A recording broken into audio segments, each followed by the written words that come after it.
Let's just say you're the founder of a multi-billion-dollar company, and your junior employee tells you you're doing a bad job publicly in a company meeting. What do? Well, according to Ray Dalio, this type of behavior is to be applauded. In fact, his company, Bridgewater, is built on a culture of what he calls radical transparency. So, what does radical transparency mean exactly? It means no one is immune from criticism, not even the CEO. Ray Dalio is a billionaire hedge fund manager and founder of Bridgewater Associates. He was born in Queens, New York, and began investing around the age of 12. He went to Harvard Business School and started Bridgewater Associates in his apartment in New York in 1975. Currently, he's the 79th wealthiest man in the world. Ray believes in a meritocracy. Meritocracy is the idea that those with the most experience and knowledge in certain areas should be listened to, and their opinions should carry the most weight. Additionally, Ray has an authoritarian leadership style as well. He believes everyone should be held accountable and should be informed when they're falling short of company standards. This brings us to the idea of radical transparency, where no one is immune from criticism. Here's an example of this. One of Ray's subordinates emailed him and said, "Ray, you deserve a D minus for your performance in the meeting. You did not prepare at all because there's no way you could have been that disorganized. In the future, we would ask you to take some time and prepare. Maybe I can come up and help you if you need it. But this can't happen again. If you in any way think I'm wrong, please ask the others or we can talk about it."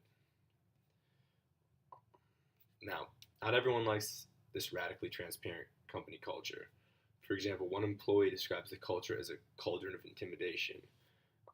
But if you look at the success of the company, it seems to work. In addition to Ray's radically transparent ideas, he also has this idea of identifying principles and strictly adhering to them. He has numerous different principles, and I'm going to list five that I think are most important. The first, identify what's most important. This is the idea of building around goals instead of tasks, similar to what we talked about earlier in the year with having a mission or a vision. And make people personally responsible for achieving these goals. Principle 2, don't pick your battles, fight them all. This is the idea that if something is wrong, even if it's small, you should fix it. Small things can sometimes be symptomatic of bigger problems. Principle 3, mistakes are okay. Not correcting them is not. Encouraging people to make mistakes is the best way to get them to learn. And if they learn from mistakes, there's no issue.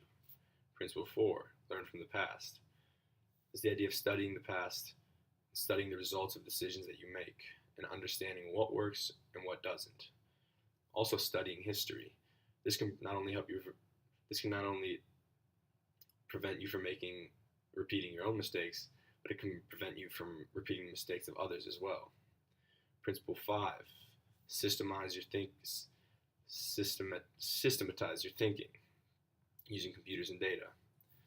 This eliminates all the different biases like confirmation bias, eliminates overconfidence. If you use the right data, it's not going to lie to you. So, we all know that in business, crises happen, and we've learned how to handle them in class. But I think we would all agree that it's best to avoid crises altogether if possible.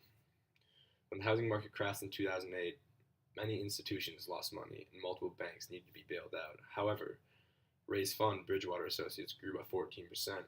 How? They were able to predict the housing bubble. And they were able to do this through their radically transparent and meritocratic approach. I think a lot can be learned from a leader and businessman like Ray Dalio. He has a very unique and innovative style that he attributes his great success to. If you're interested in learning more about him, he has a great book called Principles, Life and Work that I would very much recommend. That's all for me. Thank you for listening.